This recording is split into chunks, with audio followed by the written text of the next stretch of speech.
So what happens is, and Allie Bradley is a fantastic border reporter who speaks on this a lot, but what they do is they will bury and burn their IDs at the border because one, either they've claimed asylum somewhere else and they're not supposed to be claiming it here, or two, they don't want you knowing who they are. So when you go to the southern border, you will see this, buried and burned IDs, passports, IDs, previous asylum claims all across the border. That should be enough to concern us in itself. But then to board these flights, they don't have to have any ID, some of them. They're using arrest warrants. They're using, appearances to show up to the court dates as their identification. So we don't know who they are.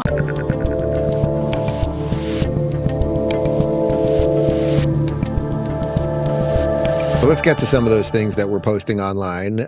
So you were in the Phoenix airport. This is about 2 or 3 months ago or so. And you saw some things that you thought were a bit curious, and you posted some images, you took some videos. So we'll play some B-roll while you're explaining what happened there. So I was leaving the Turning Point AmFest event, and at the Phoenix Sky Harbor Airport, I was taking a late night red-eye flight. I believe it was 11 p.m. at night. And I've been down to the border several times. I've interviewed these migrants at the processing facilities. And the processing facilities are where, when you illegally cross the border, that's where Border Patrol will take you to be processed. Once you leave these facilities, you have a clear bag that has paperwork, your court dates, your any identification if you didn't bury or burn it at the border. And when I went to Phoenix Sky Harbor, I see at my flight, at my gate, an entire line, most of the flight, is full of migrants with these processing center bags. And the first thing that went through my head was my 2-year-old son. I said, because I know that so many of them are not properly screened medically. So I go and I ask a Delta rep. I said, are these people being screened medically? That was my only concern at the time, because Delta's not going to be able to, say, oh, well, you're not here legally, whatever. Right. They're kind of taking orders. I was concerned, as a customer, are they screened medically? The Delta rep tells me, well, what do you care? They're people too. Would you like a mask? Unbelievable. And then they start following me around the airport. They follow me to another gate. I'm being followed by 2 people while these people who are entering our country illegally are boarding the flight. And so I took a 30-second video of what I had seen online and I posted it, and it blew up. It was maybe 40 million views. And what was incredible to me is after I posted this, I found out that it's happening on every airline. And this is not unique. And then I found out I have all these pilots who are coming forward. And they're telling me, we have no idea who's boarding our flight. Yeah. So it really kind of uncovered. And because I already had a platform, people felt comfortable telling me this information. I was getting sent boarding passes that I could show you that say no name given from these major airline carriers. And I'm like, oh, well, we have to do something about Delta. And then you find out it's all of them. It's all of these major airline carriers are complicit in this. None of these pilots know who's boarding their planes. And they're all receiving vast amounts of money from these NGOs, these charities who are flying these migrants all across the country. So there's a lot there, but let's back up to something you said earlier, which is that you've been to the border and you've been to the processing facilities.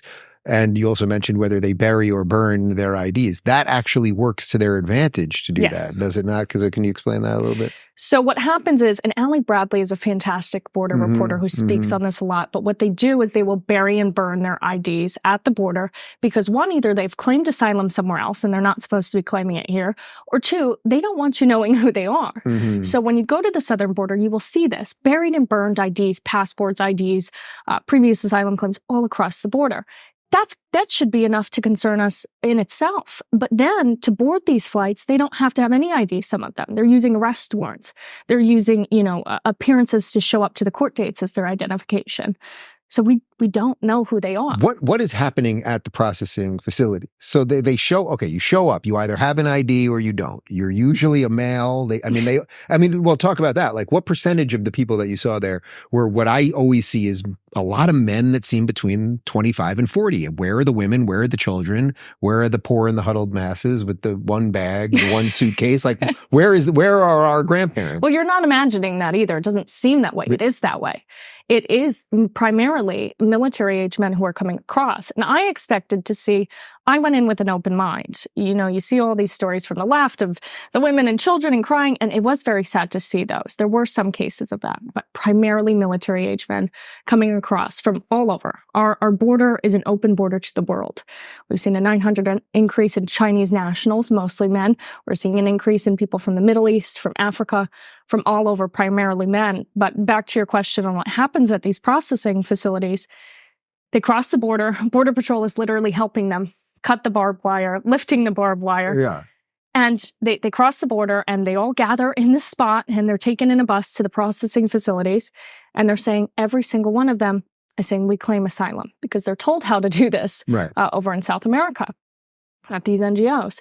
So they claim asylum.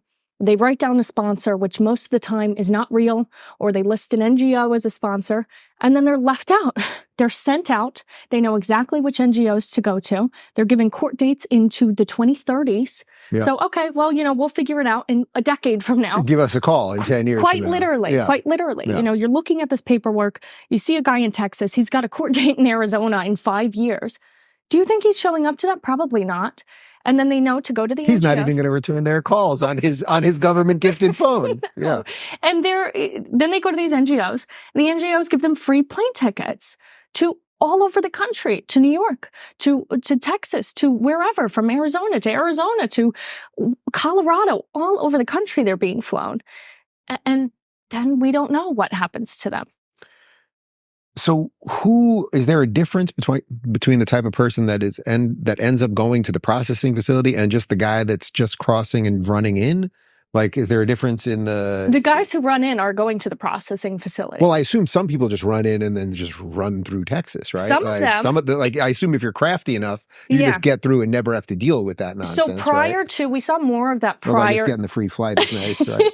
Yeah. Prior to this increase in the asylum claims, they don't really have to show any proof of that they need asylum or refuge here to claim asylum. Many of these NGOs are coaching them. So it's actually more beneficial for them to claim asylum because they're given these benefits and court dates 5 years, 10 years out. So they want to do that. They want to come here and talk to Border Patrol. They are coming here and asking, where is Border Patrol? Where can I claim asylum? And when you speak to them, especially about the election, most of them will say, thank you to Joe Biden. They're saying this on camera. They're saying, thank you. We came here because of Joe Biden.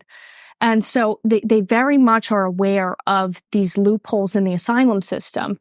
And in my opinion, we have to have a moratorium or severe reform of this asylum, these asylum claims, not only here, but internationally. That's what's happening in Europe too, because remember, we're not alone in this. Europe is facing the same migrant crisis that we are, and for the same reason. No, and we could end up with the demographic problems that Europe has, which are real and it's uncomfortable to talk about, but is a reality. So, okay, so these people, they get through the processing plant, they hop on a plane, and then they basically just show up at a sanctuary city and they move into the Ritz and they get room service. Oh, well, if it's New York, it's the Roosevelt. And, they're staying there 6 months. They're getting room service. They're getting, maid service. They literally get maid service. I saw a video this morning that a woman speaking only in Spanish who 10 years ago could have come to America and worked as a maid now has someone who probably came here legally working as her maid. Correct.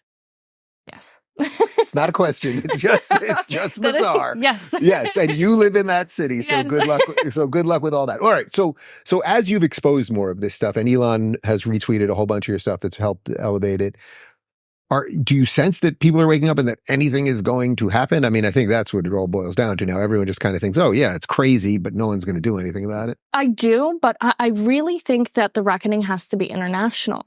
Because again, this is not unique to the United States. I think that there is a deliberate war on the West, and it's going to take a lot of Western countries coming together and say enough is enough. But I do think the spotlight being shown on it is helpful, and I wish more people would just go down to the border and take their phone out and show what's happening because. I spoke years ago, if you ran on immigration in a Midwestern city, right, a local election, nobody's going to care because it didn't affect them. So you have to kind of bring it to their doorstep and say, no, I went down there. This really is happening. You have to show it to them. And I think saturating that market with this content and showing it and making it really hard to ignore is really important for it to be an issue that one issue voting should be immigration at this point. If you're looking for more honest and thoughtful conversations about politics instead of nonstop screaming, check out our politics playlist. And if you want to watch full interviews on a variety of topics, watch our full episode playlist, all right over here. And to get notified of all future videos, be sure to subscribe and click the notification bell.